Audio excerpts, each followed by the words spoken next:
Good evening friend. তো দেখো আজকে আমি বানাচ্ছি ডিম টোস্ট। মেয়ে ডিম টোস্ট খাবে বলে। তো দেখো এই যেখানে আমি রেডি করে রেখেছি, এখানে ডিম ফেটিয়ে নিয়েছিলাম গোলমরিচের গুঁড়ো একটু চিনি আর নুন দিয়ে।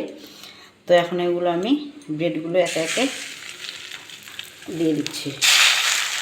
তেল গরম করা আছে, তেলটা আমি কম দিয়েছি কারণ তেলটা বেশি দিলে গ্যাস হয়ে যায়। তো বাচ্চা মানুষ খাবে, আমিও খাবো, তাই তেলটা একটু কম দিয়েছি আজকে। আর এই পাশে দেখো আমি বাবা মা সবার জন্য চা বসিয়েছি, চা উতাল চলে এসছে, চা পাতা দিব। তো দেখো ব্রেডটা তোমাদেরকে উল্টে দেখাচ্ছি। তো দেখো আমি কয়েকটা ভেজে রেখেছি, এই যে কয়েকটা ভাজা হয়ে গেছে।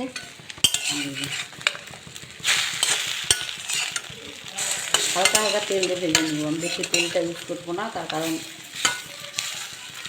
বাচ্চারা খাবে।